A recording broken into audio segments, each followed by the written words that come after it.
హరి ఓం. గురుబ్రహ్మా గురువిష్ణుః గురుదేవో మహేశ్వరః గురుసాక్షాత్ పరబ్రహ్మ తస్మై శ్రీ గురువే నమః. అఖండమండలాకారం వ్యాప్తం యేన చరాచరం తత్పదం దర్శితం యేన తస్మై శ్రీ గురువే నమః. మహాపుణ్యాత్ములైన భక్తులకు నమస్కారం.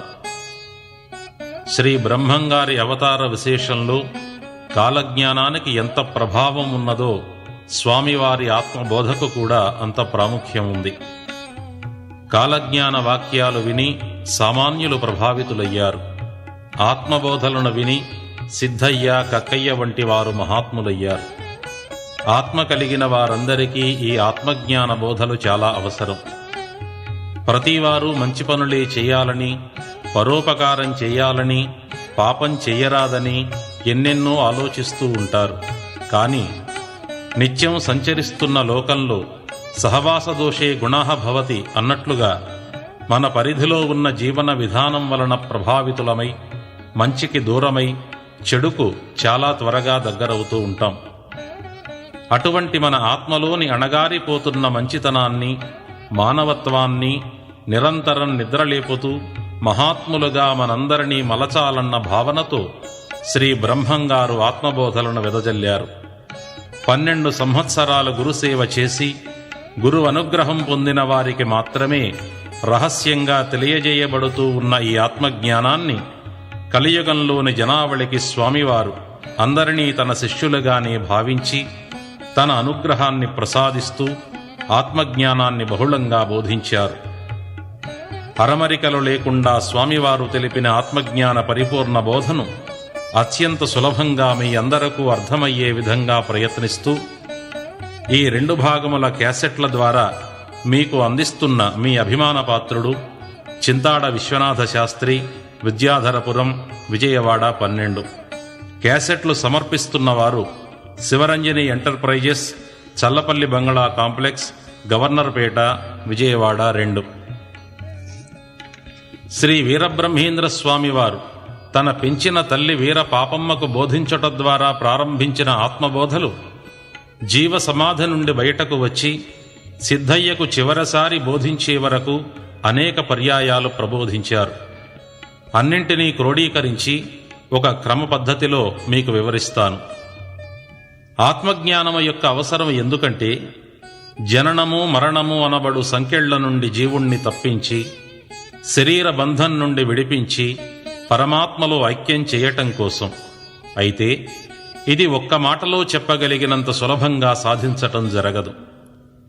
దూర ప్రాంతంలో ఉన్న ఒక క్రొత్త వ్యక్తిని మనం కలుసుకోవాలంటే ముందుగా అతని అడ్రస్ వివరంగా తెలుసుకుంటాం. తరువాత ఏ బస్సు ఎక్కడ ఎక్కాలో, ఏ స్టేజీలో దిగాలో, దిగిన తరువాత ఏ వీధి వెంట ఎంత దూరం నడిచి వెళ్లాలో, ఏ నెంబరు ఇంటికి ఏ గుర్తులు గల ప్రదేశంలో గుర్తించగలమో వివరంగా తెలుసుకుంటాం. కొంచెం శ్రమ చేసి ఆ ప్రదేశానికి చేరుకొని కావలసిన పని పూర్తి చేసుకుంటాం.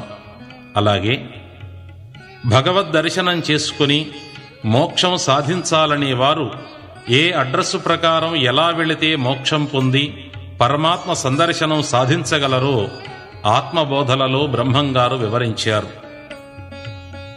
కళ్యాణం చేసుకోవాలనే కారణంతో పెదకొమర్ల గ్రామంలో ప్రవేశించిన స్వామివారు ఒక ఎరుకల సాని వేషంలో సోది చెబుతానంటూ గోవిందమ్మ గారి ఇంటికి వెళ్ళారు. అక్కడ గోవిందమ్మ గారి తల్లి జగదాంబ గారు తన కుమార్తె వివాహం ఎప్పుడు ఎవరితో జరుగుతుందో తెలుసుకోవాలని సోదె అడుగుతూ మాట వరుసగా, ఓ ఎరుకలమ్మి, మీది ఏ ఊరు? నీ పేరేమిటి? నీకు ఎందరు బిడ్డలు? ఎప్పుడైనా నీతో పని వస్తే నిన్ను ఎలా కలుసుకోవాలి అని అడిగింది.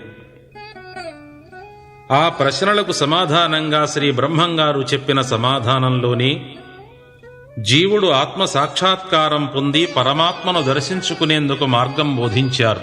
వినండి. అమ్మా, నా పేరు బహురూపవతి అంటారు. నా భర్త పేరు గుణశూన్యుడు. ఏ పని చేయటం చేతకానివాడు. అటువంటి నా భర్తను బలవంతంగా నా పైన వేసుకుని సంసారం చేసి 3 మగబిడ్డలను 6 ఆడబిడ్డలను కన్నాను. నన్ను కలుసుకోవాలనుకుంటే నేను చెప్పే చిరునామా ప్రకారం రావాలి. 7 సముద్రాలకు అవతల కొండపై కొండగా ఉన్న 6 కొండలను అధిగమించి రావాలి. ఆ పైన 7వ కొండ ఉంటుంది. అది నిటారుగాను నునుపుగాను ఉంటుంది. దానిని మామూలుగా ఎవ్వరూ ఎక్కలేరు. ఆ కొండ క్రింది భాగాన 2 రెక్కలు గల హంస ఒకటి ఉంటుంది. దానిని ఎక్కితే అది పైకి తెచ్చి విడిచిపెడుతుంది. ఆ కొండపైన మధ్య భాగంలో పచ్చగా ప్రకాశిస్తున్న నా పర్ణశాల ఉంటుంది. దానిని చేరుకోవాలనుకున్న వారికి 4 నదులు అడ్డంగా వస్తాయి. ఆ నదులను అవలీలగా దాటటం కోసమై నేను 4 వంతెనలను నిర్మించాను. ఆ వంతెనను దాటిన వారు నా వద్దకు చేరుకోగలరు అని వివరించారు తన విలాసాన్ని. ఈ మాటల నిండా వేదాంత విజ్ఞానమే నింపి ఉంచారు. అర్థం వివరిస్తాను వినండి.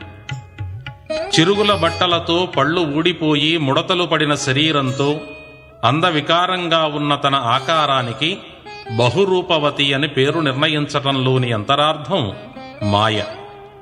మాయ వికారమైనదని తెలుసు, కాని దానిపైనే మోహం ఉంటుంది జీవుడికి. అదే బహు అందంగానూ కనిపిస్తూ ఉంటుంది. తన భర్త పేరు గుణశూన్యుడు అన్నారు. ఏమనరాని రూపనామ క్రియారహితుడు పరమాత్మ అని ఉపనిషత్తులు చెబుతున్నాయి. అన్నింటికీ ఆధారభూతుడు పరమాత్మ, కాని తాను ఏ వికారము పొందక నిశ్చలంగా ఉంటాడు. కనుకనే క్రియారహితుడు అనటం జరిగింది. తనకంటూ ఒక నామము లేక అనంత నామములతో పిలవబడేవాడు కనుక నామరహితుడు. అనంత రూపాలను సృష్టించి అన్ని రూపములలోనూ ప్రకాశించేవాడు కనుక రూపరహితుడయ్యాడు పరమాత్మ. యద్భావం తద్భవతి అన్నట్లు తల్లి, తండ్రి, గురువు, గణపతి, శివుడు, బ్రహ్మ, విష్ణువు, శక్తి, చెట్టు, గట్టు, నీరు, నిప్పు, గాలి, పాము, కోతి, కుక్క మొదలైన సృష్టిలోని దేనినైనా ఎవరు దైవంగా భావించి ఆరాధిస్తూ ఉంటారో వారికి ఆ రూపంలోనే దర్శనమివ్వగలిగినవాడు పరమాత్మ. అటువంటి రూపనామక్రియా శూన్యుణ్ణి బలవంతంగా మీద వేసుకుని సంసారం చేయటం జరిగింది. అంటే నిత్యము ప్రయత్నపూర్వకంగా పూజా పునస్కారములు చేస్తూ భక్తిభావంతో భగవంతుని ఆరాధించటమే బలవంతపు సంసారం. అప్పుడు కామము, క్రోధము, లోభము, మోహము, మదము, మాత్సర్యము అనబడు ఎప్పటికైనా వదిలించుకొనవలసిన 6 ఆడబిడ్డలు, శాంతము, క్షమాగుణము, పరోపకారము అనబడు అంత్యకాలము వరకు రక్షించి పోషించగల 3 మగబిడ్డలను పొందటం జరిగిందట. ఆ స్వామిని దర్శించాలని వారు చేయవలసిన సాధన గురించి ఇలా చెప్పారు. 7 సముద్రాలు అనగా 7 ధాతువులు కలిగిన శరీరం, ఆధార చక్రము, స్వాధిష్టాన చక్రము, మణిపూరకా చక్రము, అనాహత చక్రము, విశుద్ధ చక్రము, ఆగ్నేయ చక్రము అనబడు 6 కొండలను కష్టంతో దాటి వచ్చిన వారికి నునుపైన 7వ కొండ కనిపిస్తుంది. అదే సహస్రార చక్రము. ఇదే కపాలము మధ్య భాగంలో ప్రకాశిస్తూ ఉంటుంది. ఆ సహస్రార చక్ర దర్శనం చేయాలంటే చాలా కష్టం. 2 రెక్కలు గల పక్షి హంసను ఎక్కాలి. అదే ముక్కు 2 రంధ్రముల ద్వారా ప్రవహించే గాలి. మనం పీల్చి విడుస్తున్న గాలిని వేదాంత భాషలో హంస అంటారు. ఈ హంసను ప్రాణాయామ సాధన ద్వారా రేచక పూరక కుంభకములతో సాధించి శోధించి అధిరోహించిన వారికి సహస్రార చక్ర దర్శనం లభిస్తుంది. అదే 7వ కొండ. దానిపైన ప్రవేశించిన తరువాత 4 నదులు అడ్డంగా ప్రవహిస్తూ ఉంటాయట. అవి ధర్మము, అర్థము, కామము, మోక్షము అనబడు చతుర్విధ ఫలపురుషార్థములు. వీటిని అధిగమించుటకు తానే 4 వంతెనలను నిర్మించి ఉంచాడట. అవి కర్మయోగము, భక్తియోగము, జ్ఞానయోగము, వైరాగ్యయోగములు. ఈ కర్మ, భక్తి, జ్ఞాన, వైరాగ్య మార్గాలలో ఏ మార్గము అనగా ఏ వంతెనను దాటినా పరమాత్మను సందర్శించవచ్చును. ఆ మధ్య భాగంలో పచ్చని పర్ణశాలలో తాను ఉంటానని చెప్పారు. పీతాభాస్వత్యనూపమా అని వేదంలో వివరించినట్లుగా ప్రకాశిస్తూ ఉంటానని బోధించారు. తస్యా శిఖాయా మధ్యే పరమాత్మా వ్యవస్థితః అన్నట్లుగా ఆ పరమాత్మ జీవుని శిరస్సు పైభాగాన మహర్షులు ముడివేసే ప్రదేశంలో అనగా సహస్రార స్థానంలో, దీనినే మాడు అని కూడా అంటారు, అక్కడ నివసిస్తూ ఉంటాడు. ఇతని దర్శనం బయట నుండి కాకుండా గురు కటాక్షంతో యోగ సాధన ద్వారా లభిస్తుంది. ఇదే ఆత్మ సాక్షాత్కారమని అంటూ ఉంటారు. ఇది సాధించిన వారికే మోక్షము. ఈ విధమైన వేదాంత అర్థాలతో బ్రహ్మంగారు అనేక బోధలను సులభ శైలిలో బోధించారు. వాటిని మానవ కళ్యాణం కోసమై వెదజల్లారు. ఆత్మజ్ఞానం లేని మానవుడు తన జన్మను సార్థకం చేసుకొనలేడు. జీవితమే అర్థం లేనిదవుతుంది. దుర్లభం ప్రాప్త్య మానుష్యం తత్రాపి నరజన్మం అన్నారు పెద్దలు. సృష్టిలోని జలచర, ఖేచర, భూచరాది కోట్లాది జీవరాశిలో మానవ జన్మను పొందటం చాలా దుర్లభం. అంతటి అత్యంత కష్టతరమై దుర్లభ్యమైన జన్మను మనం పొందాం. మానవులుగా మసలుతున్నాం. కానీ మానవత్వం ఎంత కలిగి ఉన్నాం? మానవత్వమే పూర్తిగా లేని వారికి దైవతత్వం లభించటం కష్టమవుతుంది. కనుకనే బ్రహ్మంగారు మానవుడు మానవునిగా జీవించటం ముందుగా అలవాటు చేసుకోగలిగితే దైవత్వం త్వరగా సాధించగలడు అంటారు. జీవుడు ఎన్ని జన్మలు ఎత్తినా 4 దశలను దాటాలి. మాంసపిండము, మంత్రపిండము, మహత్పిండము, బ్రహ్మాండపిండము అనేవి 4 దశలు. రక్తమాంస భూయిష్టమైన మాంసపిండం అందరికీ లభిస్తుంది. గురువుగారి వద్ద మంత్రోపదేశం పొంది గురుబిడ్డగా మారినప్పుడు మంత్రపిండం అవుతాడు. ఆ మంత్రము సిద్ధి పొందినప్పుడు మహత్పిండంగా మారటం జరుగుతుంది. ఆ దశను కూడా దాటి ఆత్మదర్శనం కలిగినప్పుడు బ్రహ్మాండ పిండమవుతుంది. ఎండబెట్టిన విత్తనము నీరు తగిలిన వెంటనే మొలక ఎత్తి చెట్టుగా మారుతుంది. కానీ కాల్చిన విత్తనము ఎంత ప్రయత్నించినా తిరిగి మొక్కగా మారదు. అదేవిధంగా బ్రహ్మాండ పిండ దశను పొందిన జీవుడు మరలా జన్మను ధరించడు. జననము మరణము అనే బంధము నుండి ముక్తి అనగా విడుదల లభిస్తుంది. దీనినే విముక్తి, మోక్షము అని అంటూ ఉంటారు. శ్రీమన్నారాయణుని కలియుగ అవతారమైన శ్రీమద్ విరాట్ పోతులూరి వీరబ్రహ్మేంద్ర స్వామివారు తన సంచారంలో భక్తులకు, శిష్యులకు బోధించిన ఆత్మజ్ఞాన బోధలను ఇంకా విపులంగా నా అనుభవ సారాంశాన్ని కూడా జోడించి మీకు వివరిస్తాను. స్వామివారు బాల్యంలోనే బోధలను ప్రారంభించారు. స్వామివారు 14 సంవత్సరాల వయస్సులో దండకమండలములు, కాషాయ వస్త్రములు ధరించి లోక సంచారార్థమై బయలుదేరారు.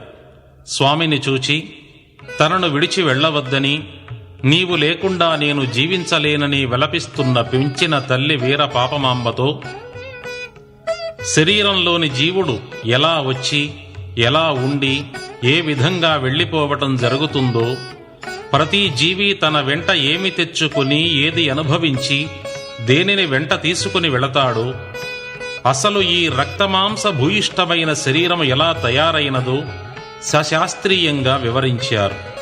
ఈ పిండోత్పత్తి క్రమాన్ని అత్యంత విపులంగా మనం విందాం. ఆత్మబోధకు ఇది శిరస్సు వంటిది. మనకు సంబంధించిన వ్యక్తి ఎవరైనా ఒక వారం రోజులు కనిపించకుండా వెళ్ళి మనకు కలిసినప్పుడు మనం అతన్ని ఎన్నెన్నో ప్రశ్నలు అడుగుతాం. ఎక్కడకు వెళ్ళావు, ఏం పనులు చేశావు, ఎప్పుడు వచ్చావు, అసలు ఎందుకు వెళ్ళావు అని.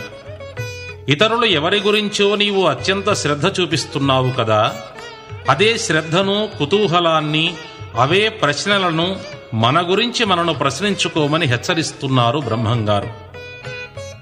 1-2 రోజులు కాదు, సుమారుగా 270 రోజులు, అంటే 9 నెలలు మనం తల్లి గర్భంలో పెరిగి ఉన్నాం. మరి ఆ 9 నెలలు ఏం చేశాము, ఏమి సాధించాము? ఈ 2 ప్రశ్నలకు సమాధానం తెలుసుకోగలిగితే చాలు మానవ జన్మ యొక్క మార్గము, గమ్యము గ్రహించినట్లే. నిండు నూరేళ్లు ఉండి పండు పండి రాలిపోయే మన జీవిత గమనాగమన విధానం తెలుసుకుందాం. మన జీవిత విధానాన్ని అనుకూలమైన మార్గం దిశగా మరల్చుకుందాం. మన పుట్టుపూర్వోత్తరాలు విందాం. తల్లిదండ్రుల గురుతు తమ తమ ప్రారబ్ధ కర్మలు భోగింపగలుగగాను, చౌసీతి లక్షల సృజన జీవులు విశ్వరూపున కస్తవాటు, సాధనము బోధబాధల సాక్షియతను. జగత్ సృష్టికర్త విశ్వకర్మ భగవానుని సంకల్ప మాత్రం చేత 84 లక్షల రకములైన జీవరాశి మొత్తం తమ తమ తల్లి లేదా తండ్రి యొక్క శారీరక మానసిక లక్షణములతో పూర్వజన్మలో చేసి ఉండి ఈ జన్మలో అనుభవించవలసి ఉన్న ప్రారబ్ధ కర్మను అనుభవించటానికే జన్మించుట సంభవిస్తుంది. అలా జన్మిస్తున్న అనగా కాయప్రవేశం చేస్తున్న జీవునికి ఆధారభూతమై నిర్మితమవుతున్న శరీరము పంచభూతాత్మకమైనది. ఈ మాటనే సాధారణంగా మట్టిలో పుట్టి మట్టిలో పెరిగి మట్టిలో కలిసిపోయేది ఈ శరీరం అని అంటూ ఉంటాం. మన శరీరం పంచభూతముల వలన ఎలా తయారైందో వివరంగా తెలుసుకుందాం. అవ్యక్తాన్మహతో అహంకారః, అహంకారాదాకాశః, ఆకాశాద్ వాయుః, వాయోరగ్నిః, అగ్నేరాపః, ఆపః పృథివీం, పృథివీనామోషధయః, ఓషధీభ్యో అన్నం, అన్నాద్ రసః, రసేభ్యో రక్తః, రక్తాన్ మాంసః, మాంసాన్ మేధః, మేధాన్ స్నాయు, స్నాయోరస్థిః, అస్థిర్మజ్జ, మజ్జాత్ శుక్రః. సూర్య చంద్ర నక్షత్ర సకల దేవ మానవ మృగ పశు పక్షి క్రిమి కీటక గరుడ గంధర్వ యక్ష రాక్షసాదులే కాక బ్రహ్మ విష్ణు మహేశ్వరాది దేవతా సమూహాలు కూడా అవతరించక సకల విశ్వము శూన్యముగా ఉన్నప్పుడు, ఏదీ గోచరించక ఉన్నప్పుడు ఆ శూన్యము నుండి స్వయంభువుడై పరమాత్మ ఓంకార పురుషుడు ఉద్భవించాడు. ఇతడే అహం అను మూర్తి. అతని నుండి ఆకాశము, ఆకాశము నుండి గాలి, గాలి నుండి అగ్ని, అగ్ని నుండి నీరు, ఆ జలము నుండి భూమి అను పంచభూతములు పుట్టినవి. పంచభూతములలో చివరిది అయిన భూమి నుండి ఓషధులు అనగా మొక్కలు, లతలు, వృక్షములు జన్మించాయి. ఈ వృక్ష సంపద నుండి మాత్రమే జీవులకు ఆహారం లభిస్తుంది. అనగా ఈ భూమిపై సంచరించే ప్రాణికోటి ఏ రూపంలో ఆహారం స్వీకరించినా ఆ ఆహారం ప్రత్యక్షంగా లేదా పరోక్షంగా వృక్షముల నుండి మాత్రమే అందవలసి ఉంది. అందుకు సందేహం లేదు. చెట్ల నుండి ఉత్పత్తి అవుతున్న గింజలు, విత్తనములు, ఆకులు, దుంపలు, కాయలు, పండ్లు, పువ్వులు మొదలైనవిలో ఉన్న మనకు వక్షస్థలము అనగా ఛాతీభాగం, హృదయం, దాని యందు 4 అరలు తయారు జరిగి రక్త ప్రసారం జరుగుట ప్రారంభమవుతుంది. 3వ నెల యందు కాళ్ళు, చేతులు, వ్రేళ్లు ఏర్పడుతాయి. 4వ నెల యందు తొడలు, నడుము, పాదములు, స్త్రీ పురుష భేదమును తెలియజేయు లింగ నిర్మాణము పూర్తి అవుతుంది. 5వ మాసంలో శరీరము పైన వెంట్రుకలు పుట్టుకొస్తాయి. 6వ మాసంలో చెవులు, ముక్కులు, నోరు, మలస్థానము, మూత్రస్థానము, స్తనములయందు 9 రంధ్రములు, కపాల మధ్య భాగమున మాడు అనబడు స్థానములు అంతర్గతమైన బ్రహ్మరంధ్రము కలసి మొత్తము 10 రంధ్రములు తయారవుతాయి. ఈ 10వ రంధ్రము బ్రహ్మజ్ఞానం పొందుటకు గురూపదేశం పొంది సాధన చేసేవారికి దర్శనమవుతుంది. 7వ మాసంలో తల్లి కడుపులో ఇలా పెరుగుతున్న మన మాంసపు పిండములోనికి పూర్వజన్మ కర్మ ఫలానుసారంగా జీవుడు అనగా ప్రాణము లేదా ఆత్మ ప్రవేశిస్తుంది. అదే సమయంలో పిండము తల్లక్రిందులుగా తిరుగుతుంది. తల్లికి ఈ విషయం అర్థమవుతుంది. అప్పుడు పిండము పొడవు 18 అంగుళాలు అనగా అర్ధగజం ఉంటుంది. 8వ నెలలో తలక్రిందుగా ఉన్నందున బ్రహ్మరంధ్రమునందు ప్రకాశితమవుతున్న జీవశక్తి తల్లి శరీరంలో వ్యాపితమై ఉన్న పరమాత్మ ప్రతిబింబమైన ఆత్మశక్తిలో అనుసంధానమవుతుంది. పరమాత్మ దివ్యానుగ్రహంతో ఈ గర్భస్థుడైన జీవునికి జ్ఞానబోధ, పూర్వజన్మల దర్శనము కలుగుతుంది. గతంలో మనం ఎన్నెన్ని జన్మలు ధరించి ఉన్నామో ఆ జన్మలు మొత్తము స్వప్నముల రూపంలో గోచరిస్తూ ఉంటాయి. కుక్క, నక్క, పిల్లి, ఎలుక, ఈగ, చీమ, దోమ, పశు, పక్షి మొదలైన అనేక రకములైన జన్మలు మనం ధరించి అనుభవించి ఆయా జన్మలలో చేసుకున్న పుణ్య కర్మ ఫలం వలన ఉత్పన్నమైన మానవ జన్మను పొందిన విశేషాలను కూడా దర్శిస్తాం.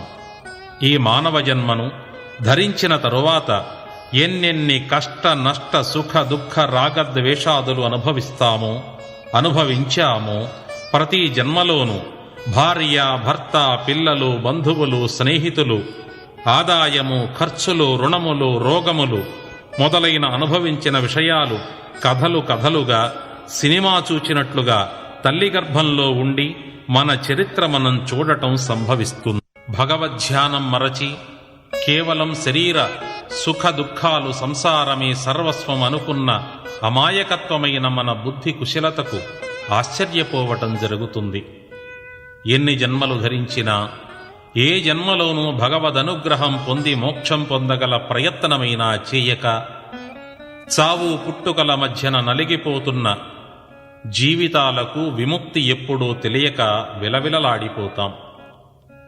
ప్రతి జన్మలోనూ తల్లి గర్భంలో ఉన్న 9 నెలల కాలంలో మన పరిస్థితి ఏమిటో ప్రత్యక్షంగా అనుభవిస్తాం, గ్రహిస్తాం. కన్ను మూసినా తెరచినా కటిక చీకటిగా ఉన్న తల్లి గర్భంలో మలమూత్రములు, ప్రేవులు, నరములు, ముట్టు, రక్తమాంసముల మధ్యన తాను 270 రోజులకు పైగా మునిగిపోయి బ్రతుకుతున్న సంఘటన గ్రహిస్తాం. పునరపి మరణం పునరపి జననం పునరపి జననీ జఠరే శయనం అన్నట్లుగా అనేకసార్లు మరణిస్తూ, అనేకసార్లు జన్మిస్తూ, అనేక పర్యాయములు మరల తల్లి గర్భంలో ప్రవేశిస్తూ తల్లి యొక్క మైల రక్తములో ఈదులాడుతున్న ఈ శరీరంలో ఇలా ఎన్ని జన్మలు ఇంకా మనం ధరించాలి? దీనికి విముక్తి లేదా, రాదా అని బాధపడటం ప్రారంభమవుతుంది. తనను మోయలేక తన తల్లిగా ఉన్న జీవి కూడా నరక యాతన అనుభవిస్తోందని గ్రహిస్తాం. ప్రతి జన్మలోనూ అనుభవిస్తున్న ఈ ప్రత్యక్ష నరకము నుండి రక్షించి విముక్తిని ప్రసాదించమని, ఇక జన్మయే లేకుండా చేయమని ఆ భగవంతుణ్ణి ప్రార్థించటం ప్రారంభం చేస్తాం. ఓ నిరంజన, నిర్వికార, నిష్కళంక, నిరుపద్రవ, నిరీశ్వర, నిరాకార, విశ్వకర్త, విశ్వభర్త, విశ్వరూప, విశ్వకర్మ, పరాత్పర, ఆదిమధ్యాంతరహిత, నన్ను ఈ గర్భప్రసూత వ్యాపార నరకముల నుండి రక్షించవా, జన్మరాహిత్యం ప్రసాదించవా, ఈ గాఢాంధకార బంధురమైన తల్లి గర్భంలోని నీచమైన దుర్వాసనల మధ్యన నిలువలేకపోతున్నాను.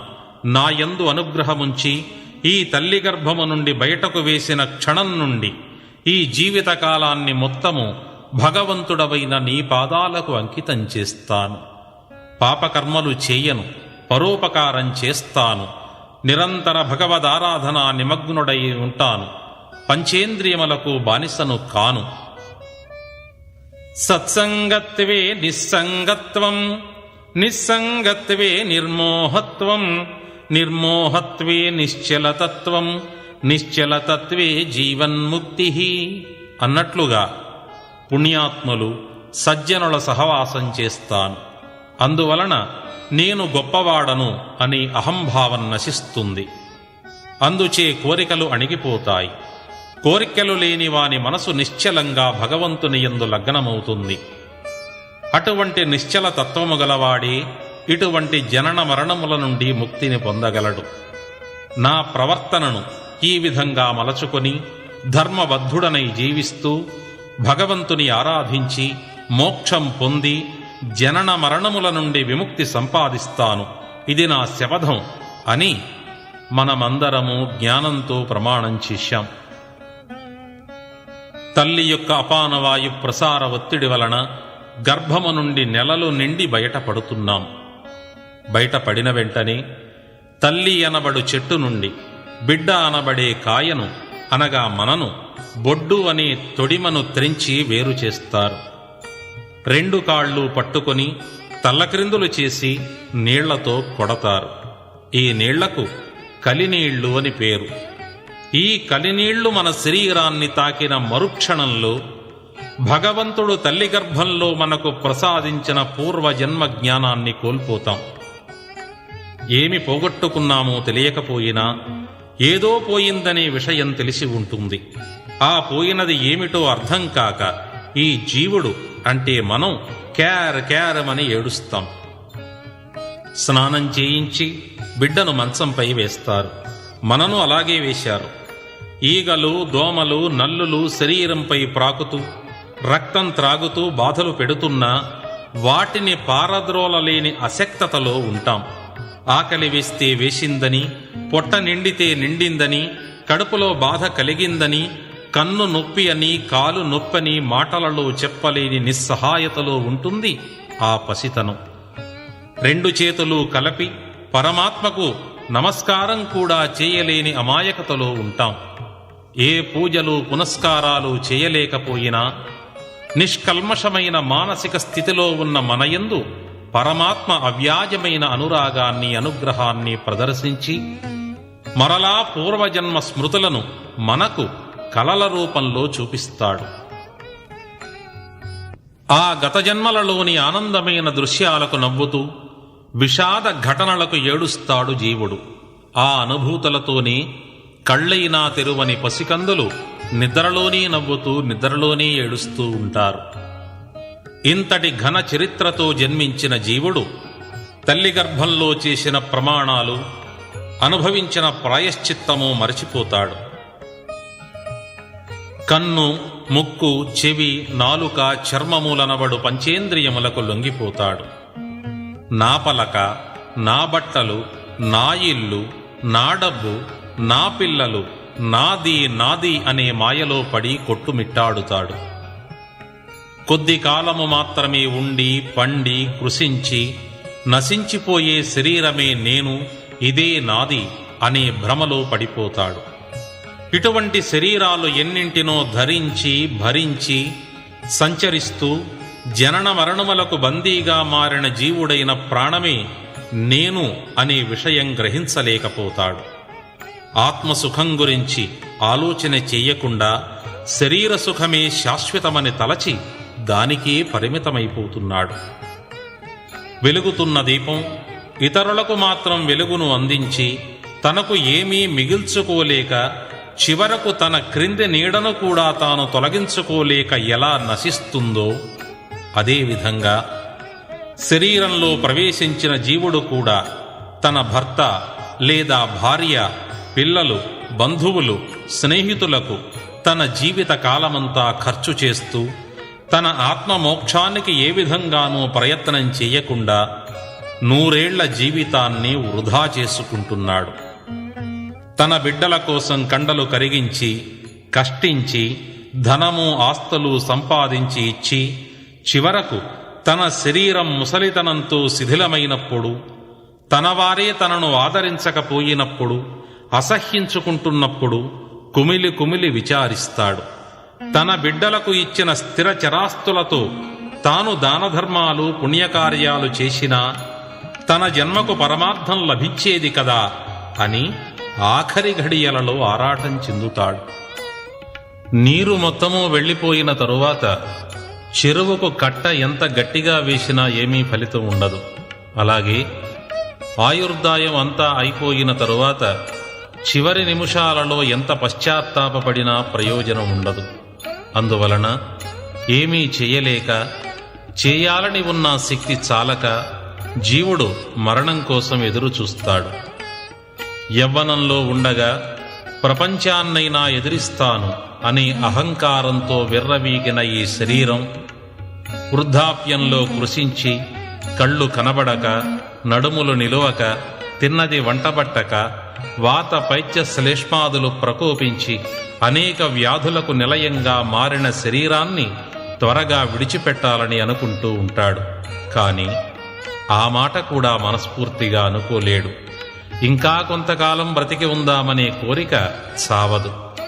తాను చనిపోతే తన తదనంతరం తన సంతానం ఏమైపోతుందో, ఎలా బ్రతుకుతారో అనే అర్థం లేని ఆలోచనలతో సతమతమైపోతూ, మరణ సమయంలో పోస్తున్న తులసి నీళ్లు కూడా మెరింగుడు పడక, ఎంత పాపం చేశాడో ఇంత తీసుకొని చస్తున్నాడు అని అందరి చేత అనిపించుకొని వెక్కిళ్లు పెట్టి మరణించటం జరుగుతుంది.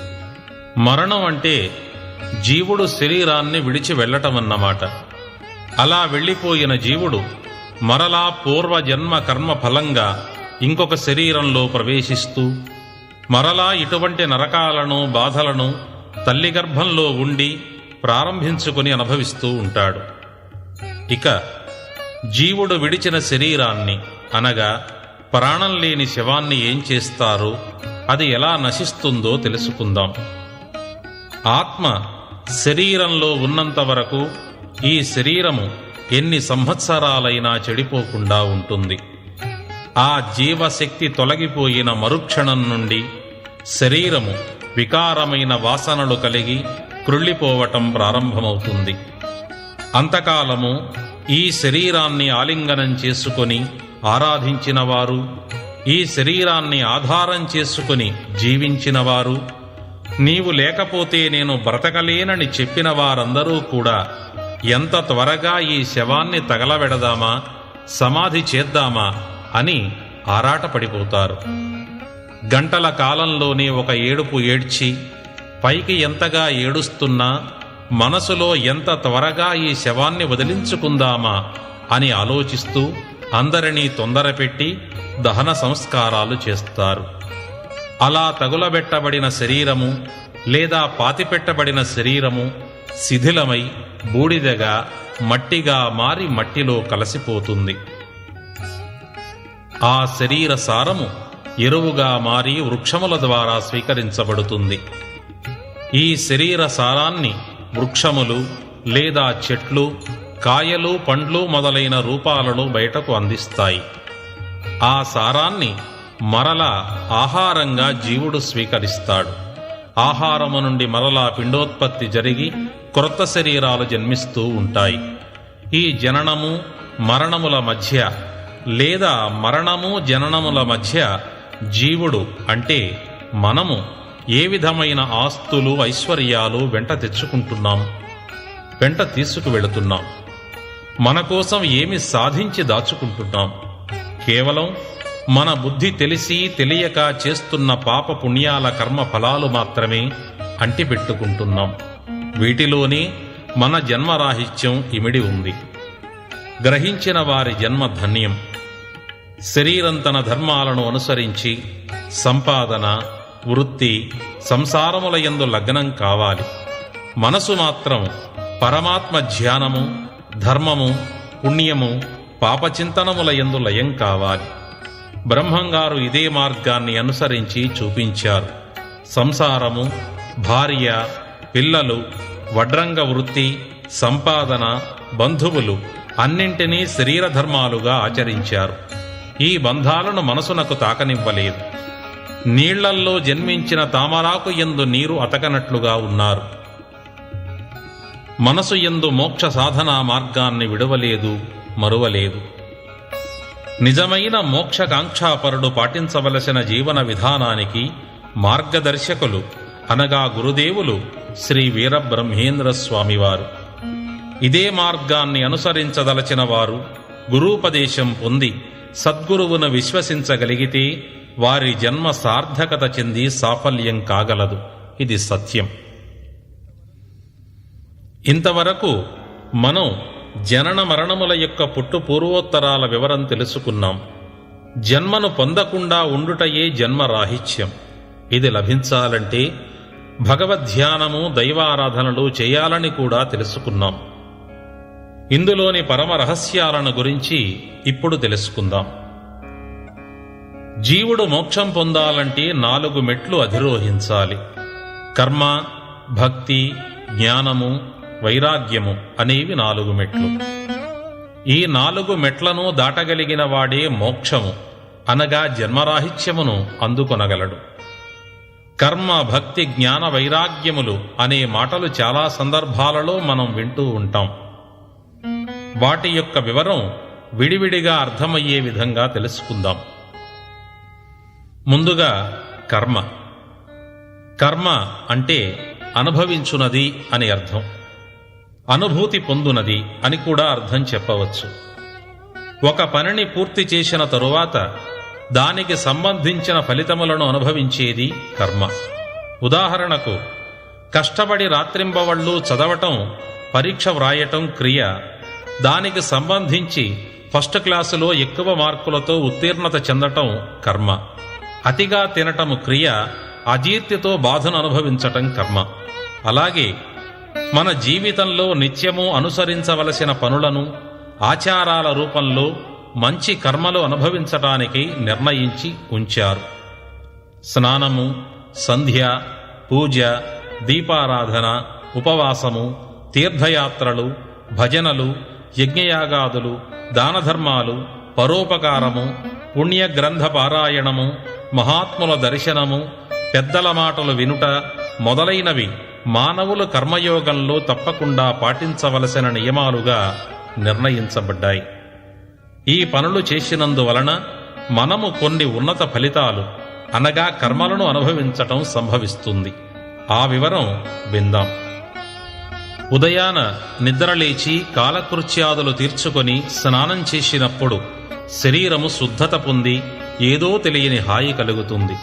స్నానానంతరం శుభ్రమైన వస్త్రములు ధరించినప్పుడు మనసు ఆహ్లాదకరంగా మార్పు చెంది అసహ్యకరమైన పనుల గురించి ఆలోచించకుండా పవిత్రమైన పనులు చేయాలని అనుభూతి కలుగుతుంది. ఇంట్లో గాని ఆలయంలో కాని దైవ దర్శనం చేయటం కంటే పవిత్రమైన కార్యం వేరే అనిపించదు. కనుక స్నానం చేసిన వెంటనే దేవుణ్ణి పూజించాలని ఆచారం ఏర్పడింది. ఈ ఒక్క పనిని పూర్తి చేసినందువలన మనసు తృప్తి చెంది నిత్య కార్యక్రమాలు సంతోషంగా పూర్తి చేసుకొనగల ఆత్మస్థితి కలుగుతుంది. ఇదే విధంగా కర్మకాండలో ఆచరించమని చెప్పిన ప్రతి విషయం వెనుక మానవ జన్మకు ఉపయోగపడే మంచి విషయ విశేషాలు ఎన్నో ఉన్నాయి. కర్మకాండ నుండి భక్తిభావము ఉత్పన్నం అయిందన్నమాట. అది కావాలి కూడా. లేకపోతే కర్మలను పాటించిన ఉపయోగం శూన్యమైపోతుంది. ఇప్పుడు భక్తి యోగము గురించి తెలుసుకుందాం. ఒక్క మాటలో భక్తికి అర్థం చెప్పాలంటే నమ్మకం భక్తి అని చెప్పాలి. ఏ రూపము లేదా ఎవరి వలన మన జీవితానికి మంచి జరుగుతుందని, చక్కని మార్గదర్శకత్వం లభిస్తుందని భావిస్తామో ఆ రూపమునందు పూర్తి నమ్మకము కలిగి ఉండుటయే భక్తి. ఆ రూపము దేవుని విగ్రహం కావచ్చును, చెట్టు కావచ్చు, పుట్ట కావచ్చు, రాయి కావచ్చు, కన్న తల్లి కావచ్చును, తండ్రి కావచ్చును, గురువు కావచ్చును, ఎవరైనా కావచ్చును. ఇక్కడ మనం ఎవరి యందు ఏ విధమైన నమ్మకంతో అంటే భక్తిభావంతో ఉన్నామన్నదే ప్రధానమైన అంశం.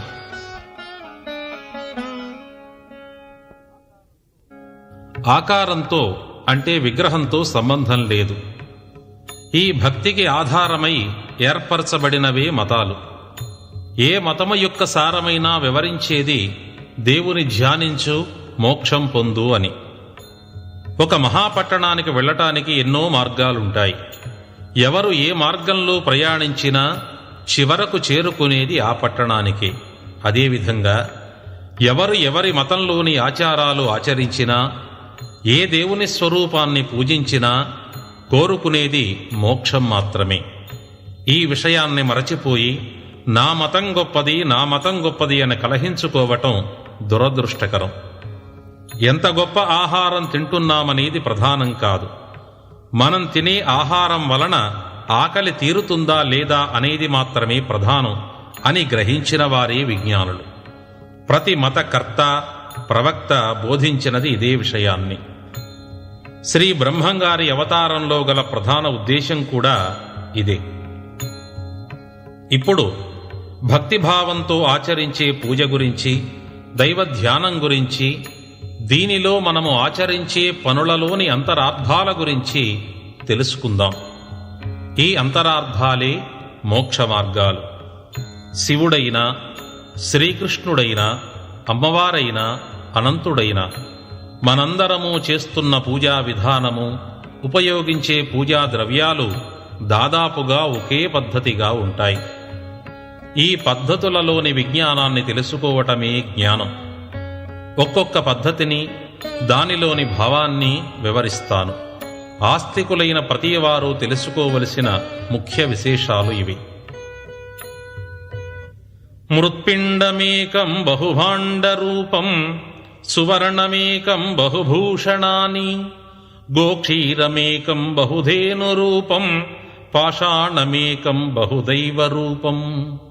ముంత, మూకుడు, కుండ, బాణ, కడవ, బొమ్మ మొదలైన ఆకారాలలో ఎన్ని తేడాలుగా కనిపించినప్పటికీ ఈ వస్తువులన్నింటినీ తయారు చేసిన మన్ను ఒక్కటి.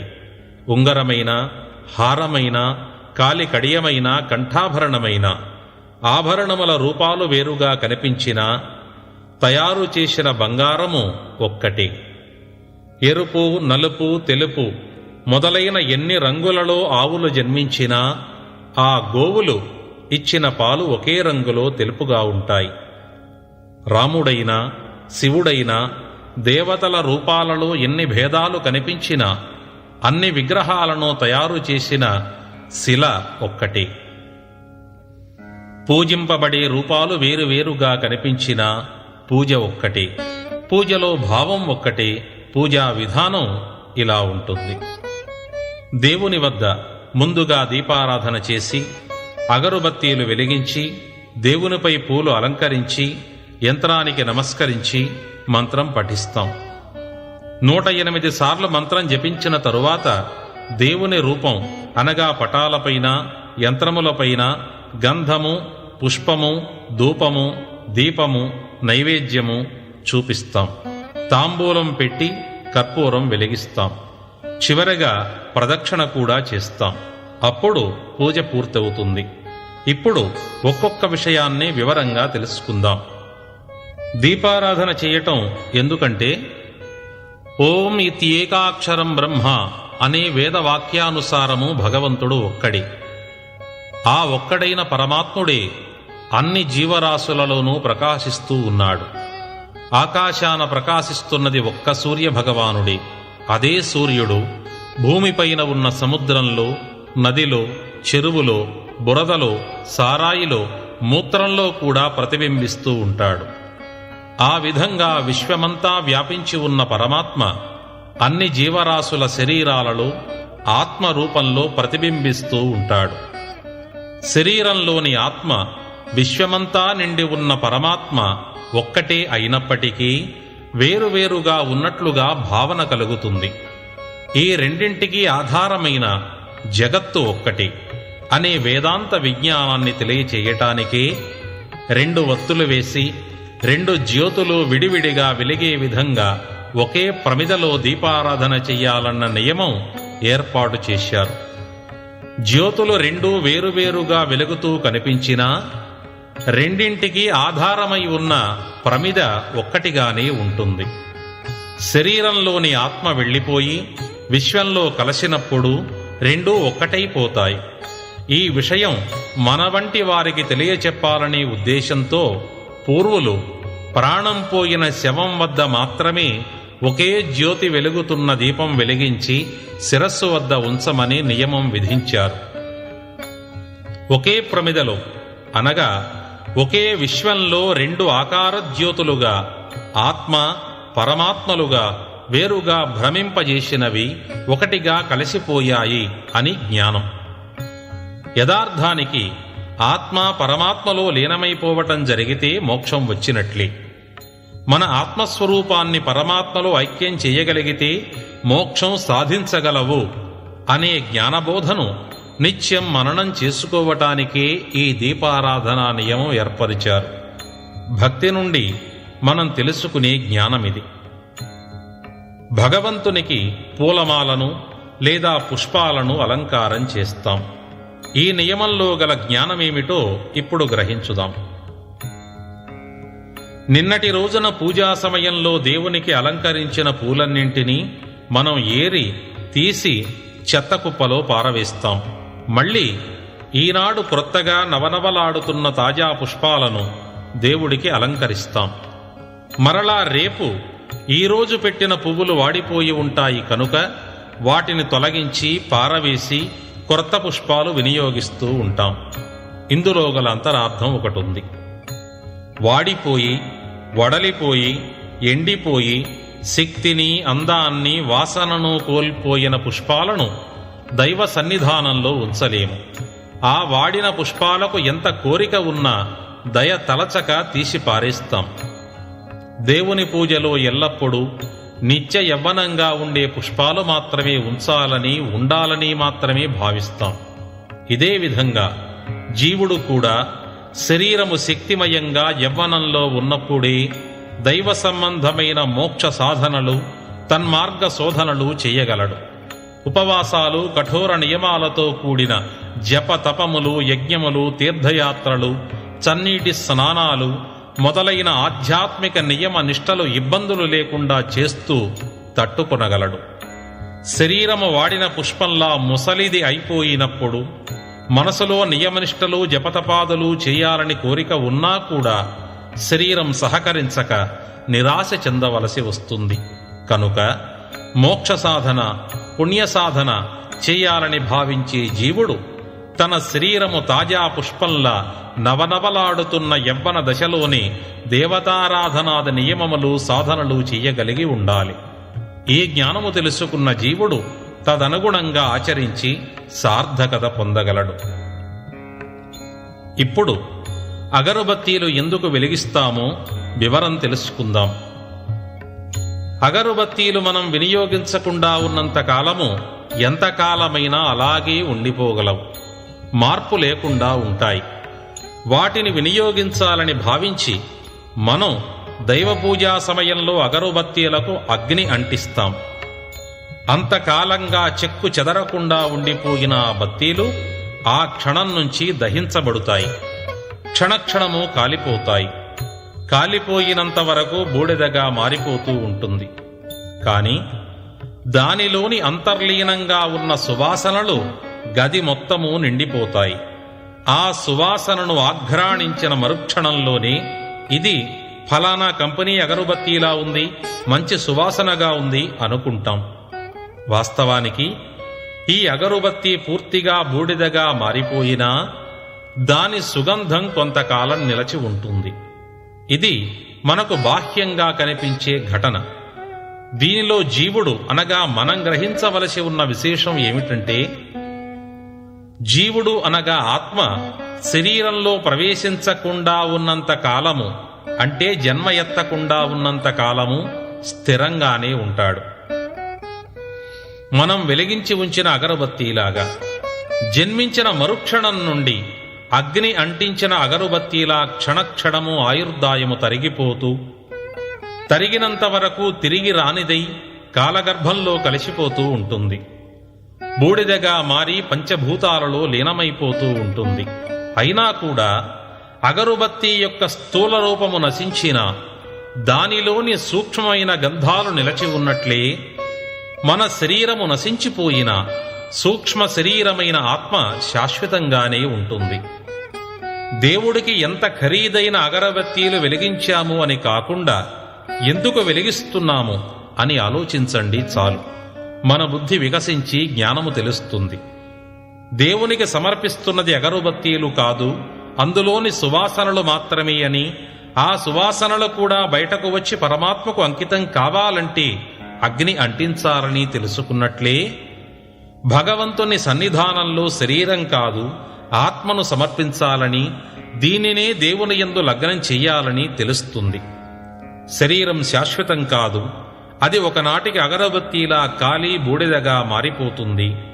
సుగంధం వంటి ఆత్మ శాశ్వతంగా నిలచి ఉంటుంది. ఇదే విశ్వమంతా ఆవరించి ఉన్న పరమాత్మ రూపము, ఇదే దైవానుగ్రహం పొందవలసినది అనే విజ్ఞానం మనకు కేవలం అగరుబత్తీలు వెలిగించిన మాత్రం చేతనే కలుగుతుంది. బ్రహ్మంగారు కాలజ్ఞానంలో ఏమి వ్రాశారు, అందులో ఉన్న విశేషాలేమిటి, జరిగిపోయినవి ఎన్ని, జరుగుతున్నవి ఏమిటి, జరగవలసినవి ఇంకెన్ని, అసలు ఈ కాలజ్ఞానం మొత్తము పూర్తిగా జరుగుటకు ఎంతకాలం పడుతుంది అనే సందేహాలు అందరిలోనూ మెదులుతూ ఉంటాయి. భక్తులందరికీ ఈ సందేహాలు తీర్చి శ్రీ స్వామివారి సంపూర్ణ వచన కాలజ్ఞానం వినిపించి తరించాలన్నదే నా కోరిక.